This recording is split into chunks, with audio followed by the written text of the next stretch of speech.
Midnight pulled Connor Wyatt from a thin, exhausted sleep when 3 sharp knocks landed on his front door. He found his new neighbor, Grace Madison, soaked from the rain, her face pale under the porch light. Her daughter stood behind her, clutching a small backpack, eyes wide with confusion. Grace glanced down the dark street, voice breaking into a whisper. Could her daughter please stay here tonight? Connor hadn't asked why when a black SUV rolled slowly past the end of the block. Grace pulled her daughter from the window. Who is looking for you? Connor asked. My own people. If you want to know who Grace was running from, stay close, because the real secret is only beginning now.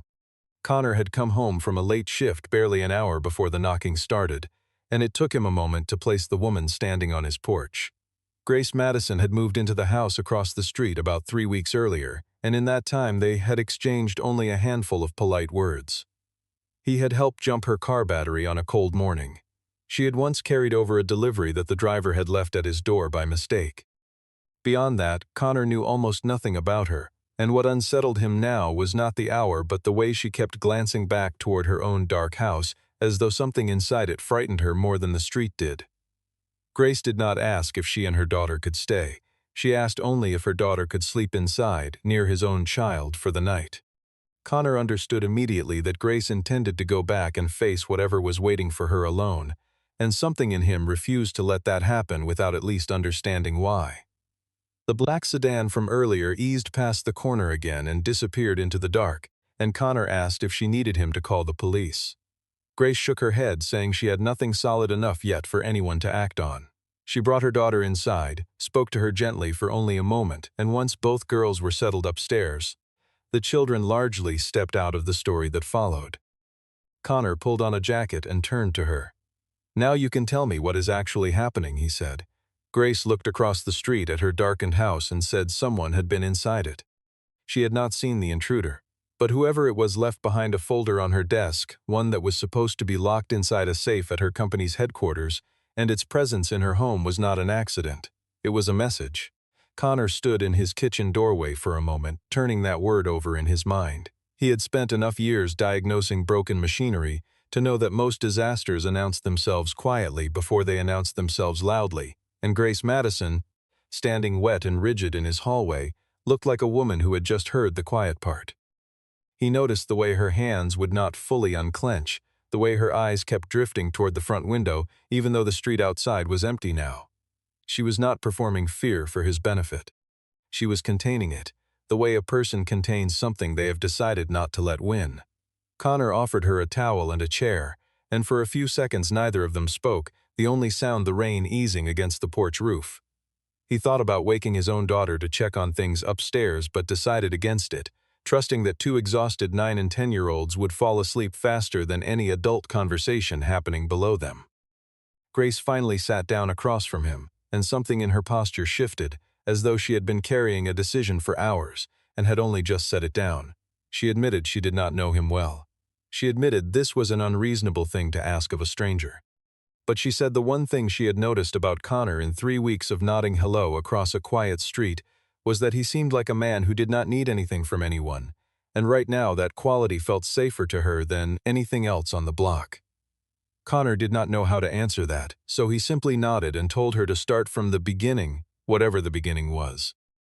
Grace exhaled slowly, glanced once more at the folder resting on his kitchen table where she had set it down without quite meaning to, and said this was going to sound strange coming from a woman who lived in an ordinary house on an ordinary street.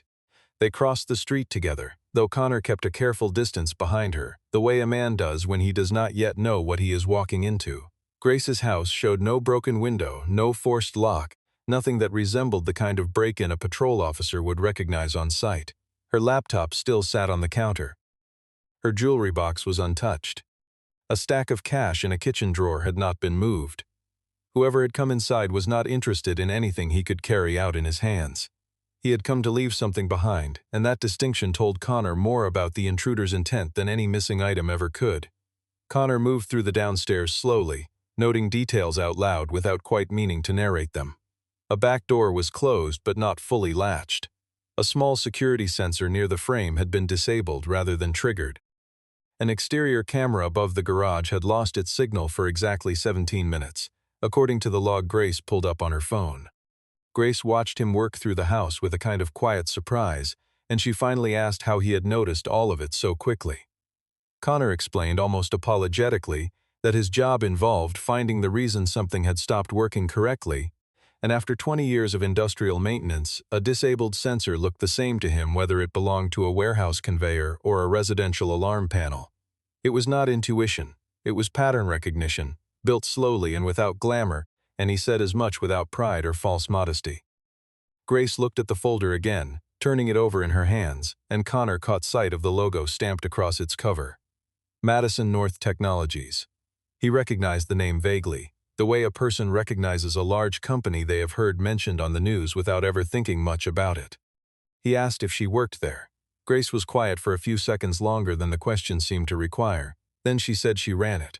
Connor absorbed that fact the way he absorbed most things, without visible reaction, and his only follow-up question was whether this break-in had anything to do with the company itself. That response surprised Grace more than the break-in had. She had spent years watching people recalibrate the moment they learned what she was worth, watching their voices shift, their questions change shape, their attention move toward her position instead of her problem. Connor did none of that. He did not ask how much the company was worth. He did not change his tone. He simply waited for an answer to the question he had actually asked. Grace opened the folder fully then and set it on the table between them. One page had been marked in red ink, a financial report she had been quietly investigating on her own for weeks. Beneath the marked figures, in handwriting that was not her own, someone had written 3 words in block letters. Stop digging.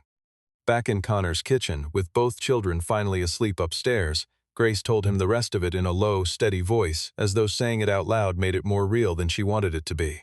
6 weeks earlier, she had noticed a pattern of irregular payments flowing out to a handful of outside vendors, small transfers that individually looked unremarkable but together added up to roughly $18 million. The companies receiving that money existed on paper but barely anywhere else. Registered addresses that led to empty offices, phone numbers that rang without answer.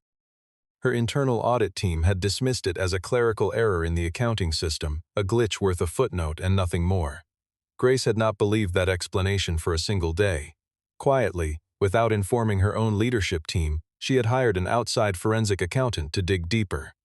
3 days ago, that accountant had abruptly withdrawn from the engagement, citing a family emergency that Grace suspected was invented. Tonight, the very documents she had shared only with him had turned up on her own desk, left there by someone who clearly knew both what she was looking for and where she kept it. Only a small circle of senior leadership even knew she was investigating anything at all. Connor asked a plain question. Who had access to her home security system? Grace paused, the weight of the answer settling on her before she said it aloud. The system had been installed and was still monitored by her company's own executive security division, which meant that whoever had walked into her house tonight might not be some outside threat at all, but someone close enough to know her habits, her schedule, and the exact location of a folder she had never mentioned to anyone outside a very short list. Connor suggested she call the police and her lawyer first thing in the morning, together, and let them build a proper record before anything else happened. Grace agreed in principle but admitted her fear that moving too soon would give whoever was behind this enough warning to erase every trace of what she had found. Connor did not encourage her to start investigating on her own, and he made that clear. What he offered instead was simpler. He helped her lay out everything she already knew in a straight line, the way he might trace a fault back through a system one connection at a time, until the shape of the problem became easier to see. They stayed at that table long past 2 in the morning, the coffee gone cold between them.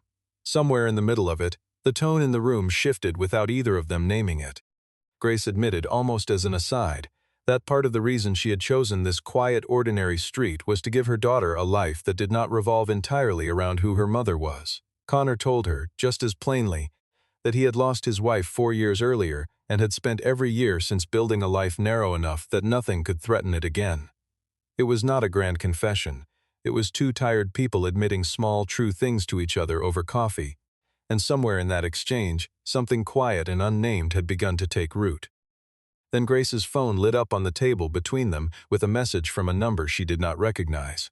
"Your neighbor can't protect you." Grace went very still. No one at her company, not one person on that short list, knew she was sitting in this house tonight. Connor did not panic, and that steadiness did more to calm Grace than any reassurance could have. He walked the perimeter of his own house, checked the locks twice, and switched on every exterior light before telling Grace plainly that she should not go back to her own house alone until someone official had looked it over in daylight. The next morning, the police took a report, but without a clear suspect or physical evidence beyond a disabled camera and an unsigned note, there was little more they could promise beyond a patrol car passing more often. Grace made the decision to loop in her personal attorney rather than anyone from her own executive team, a small but deliberate shift in who she trusted. She arranged for her daughter to stay for a while with a relative outside the city, someone steady and far removed from anything happening on this street. And from that point the children largely receded from the center of the story that was unfolding. Connor's own daughter went on with her ordinary routine of school and homework, mostly untouched by what was building around the adults in her life. Grace returned to her office the next day, and Connor returned to his usual shift at the distribution center, but the two of them stayed in quiet contact, a short message here, a brief call there, neither one making more of it than it was. At the office, Jason Carter appeared at her door almost immediately. As the company's chief operating officer and a man who had worked beside Grace for nearly a decade, his concern seemed entirely natural. He asked if she was all right. He offered to increase her personal security detail. He gently suggested she consider taking a short leave to rest. It was precisely because his concern seemed so complete, so well rehearsed in its kindness, that Grace found it difficult to suspect him of anything at all. That evening, Connor noticed the same black sedan idling near the edge of the distribution center's parking lot, far from where it had any obvious reason to be. He photographed the license plate from a distance and sent it to Grace with no explanation attached. Her attorney ran the plate the following morning and found it registered to a small leasing company, one that traced back through a chain of ownership to a private holding firm. That same holding firm's name appeared, buried several pages deep, on the list of suspicious vendors Grace had been quietly investigating for weeks. For the first time, there was a real thread connecting the threats outside her home to the numbers inside her company's books. Connor urged her to avoid any direct confrontation for now. If whoever was behind this still believed she had not connected the pieces, he said, it was better to let them keep believing that a little longer.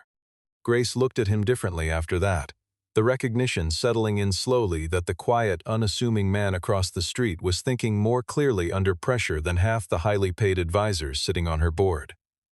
Before the day ended, she learned that Jason had quietly requested full access to the very audit files she had been trying to keep contained. The pace of the story slowed for a while, giving room for something quieter to grow between them. Grace found herself noticing, almost with a kind of relief, that she had spent years surrounded by people who treated her according to her title rather than anything true about her. Connor was nothing like that. He disagreed with her when he thought she was wrong. He never flattered her. He never asked about money, and he made no effort to step into the world she came from, seeming perfectly content to stay exactly where he already was. After work most evenings, Grace would walk across the street to update him on whatever small development the day had brought, and more often than not they ended up sharing a simple dinner in his kitchen, nothing elaborate, just 2 plates and quiet conversation. Connor talked about his work, the long repair jobs that stretched into overtime, and the management position he had turned down twice, not out of laziness but because he had never believed that more responsibility automatically meant a better life. Grace asked him once if he never wanted more than this. Connor told her that more was not always the same thing as better, and something about that simple sentence landed harder than he probably intended. She had money, influence, a house full of rooms she barely used, and thousands of employees who depended on decisions she made before breakfast, yet she could not remember the last time she had felt genuinely safe. She admitted to him carefully that her failed marriage had left her slow to trust men, slow to believe that anyone wanted her company rather than her position. Connor admitted just as carefully that he had built his entire life to avoid needing anyone, brick by brick, ever since he lost his wife. There was a small moment near the end of that evening that neither of them spoke about afterward. Grace was getting ready to leave when Connor noticed the temperature had dropped and handed her his own jacket without thinking twice. For a few seconds longer than necessary, they simply stood close together in the doorway, saying nothing, both fully aware of something neither one was ready to name. No kiss passed between them, no declaration was made. There was only a quiet, mutual recognition of something real. followed by an equally quiet decision to let it sit there a while longer before either of them touched it. Then Grace's phone rang. Her attorney was on the line, his voice tight with urgency. The forensic accountant who had vanished from the investigation weeks earlier had finally called back, willing to meet with Grace in person. But he set one condition on the meeting, and it was non-negotiable. No one from Madison North Technologies could come with her.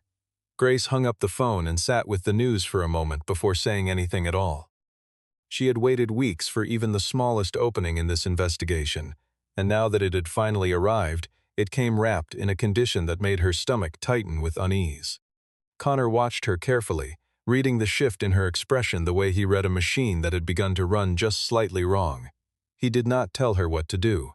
He asked instead what she already knew about the man she was about to meet, how reliable he had seemed before he vanished from the investigation so suddenly. Grace admitted she barely knew him beyond a handful of professional emails and one brief phone call months earlier, hired quietly through a colleague's recommendation rather than through any formal company process. That distance, she realized, cut both ways. It meant almost no one inside Madison North could have known she had reached out to him in the first place, which made his sudden silence, and now his sudden return, feel less like coincidence and more like something being carefully managed from somewhere she still could not see.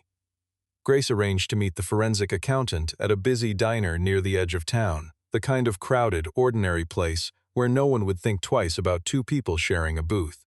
Connor suggested she at least tell her attorney the exact time and location before she went, a small precaution that cost nothing and might matter enormously if anything went wrong. He did not insist on going with her, and he did not offer to stand watch outside like some self-appointed guard, a restraint that kept his role in the story grounded in what a man in his position could reasonably do. Grace arrived on time and waited. The accountant never showed. After 30 minutes, her phone buzzed with an email that had clearly been scheduled to send automatically, regardless of whether the meeting happened at all. Inside, it was a partial trail of financial data carefully assembled. Shell companies had received large transfers. That money had moved through a chain of accounts designed to be difficult to follow, and at the end of that chain sat a private investment fund with one name attached to it, appearing again and again throughout the records: Jason Carter. Grace felt something closer to grief than anger settle over her as she read it. Jason had stood beside her during the company's near collapse years earlier. He had been, in every way that mattered to her family. But even with his name threaded through the data, the evidence still fell short of proving he had personally directed any of it, and Grace understood that a wounded assumption was not the same thing as proof. She drove straight back to Connor's house afterward, her hands still trembling slightly on the wheel. He could see immediately that she was operating on raw emotion rather than clear judgment, and gently talked her out of calling Jason the moment she walked through his door. "If he is behind this," Connor said, "the most dangerous thing for him right now is not knowing how much you already know." Grace took a slow breath and let that settle. Together they agreed the wisest move was to hand everything over to her attorney and the appropriate investigators rather than confronting Jason directly. Before they could finish that conversation, Jason called. His voice was calm, almost warm, as he told her they needed to talk tomorrow about the audit findings. Grace kept her own voice level and pretended to know less than she did. Jason ended the call with one more line delivered so casually it almost slipped past her. "And you should be careful with your new neighbor."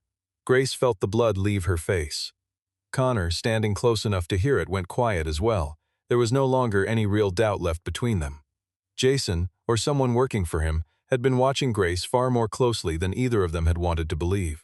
Connor walked the perimeter of the house again that night, less out of any real expectation of finding something new and more, because motion had always steadied him better than sitting still with a hard thought. Grace stayed at the kitchen table, staring at the trail of numbers on her laptop screen until the figures stopped looking like currency and started looking like a map of exactly how far a trusted friend was willing to go. She thought back over a decade of small moments with Jason, dinners after long negotiations, late nights solving problems that once seemed impossible, and tried to locate the exact point where loyalty had quietly curdled into something else. She could not find it. That absence bothered her more than any single piece of evidence in the folder. Connor came back inside and sat across from her without offering easy comfort, understanding by now that Grace did not need to be told everything would be fine. She needed someone willing to sit in the uncertainty with her until it became something she could act on rather than something that simply weighed her down. Grace did not run from what she now understood. Instead, she decided to use the one advantage still fully hers, the authority of the office she still held, to force Jason's hand into the open. Working closely with her attorney and the investigators now quietly involved, she built a plan designed to make Jason believe the forensic accountant had already delivered a complete set of evidence directly into her hands. Connor played no part in the formal investigation itself, and the story kept him honest to his own life by giving him a narrower, steadier role, the person Grace trusted to pressure test her thinking and keep her from moving too fast out of fear or anger. Grace called a closed meeting with Jason, telling him deliberately that a full account of the findings would be presented to the board the following morning. Jason remained composed throughout, denying everything with practiced ease. He went further, suggesting gently that the stress of recent weeks had left Grace unsteady, and floated the idea that the board considered temporarily removing her from day-to-day operations for her own well-being. It was only then that Grace understood the true size of what she was facing. If the board pushed her out of her operating role, even briefly, Jason would gain enough control over the audit process to shape or bury whatever it eventually found. What had begun as threats on a dark street had quietly become an attempt to seize the company itself from the inside. Jason produced documents and internal emails in the meeting that made it appear Grace herself had approved several of the questionable transactions under her own digital signature. Members of the board who had trusted Jason for years began to visibly waver. Grace realized in that moment that the person working against her was not Jason alone. He had allies inside both the technology and finance divisions, people willing to alter records and grant access where none should have existed. Just as the room seemed ready to tip fully against her, her attorney sent a brief, coded signal confirming that outside investigators had finally traced the money in full. But Grace still needed one more thing before that evidence would matter. She needed Jason to expose himself, in his own words, in front of witnesses who could not later claim confusion about what they had heard. She looked directly at him across the table and said he had forgotten one small detail.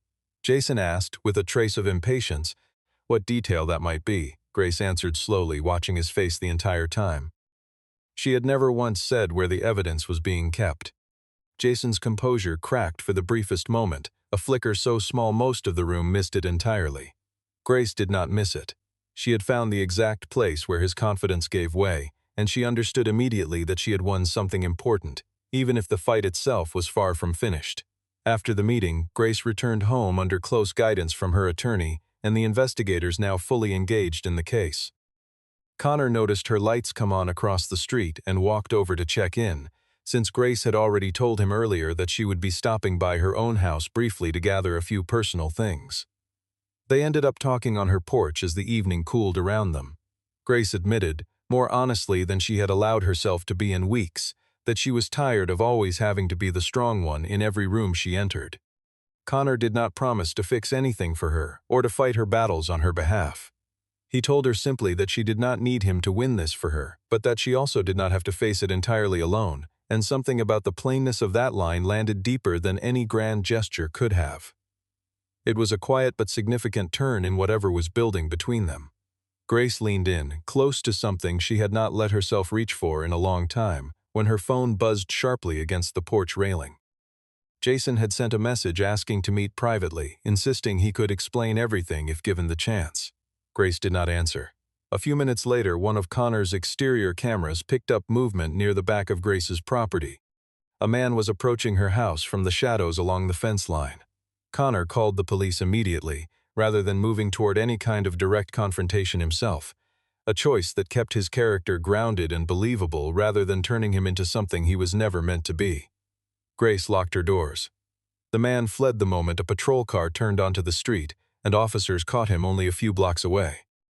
Inside his vehicle, they found a signal jamming device meant to disrupt security cameras, a set of electronic entry tools, and a cheap prepaid phone with almost nothing stored on it.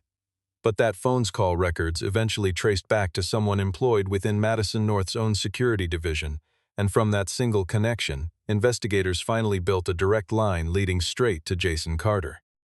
Grace looked at Connor as the patrol lights faded down the street, and understood, with a clarity that surprised her, that the very first knock on his door, born out of pure fear, had accidentally led her to the one person in her life who wanted nothing at all from her except her safety.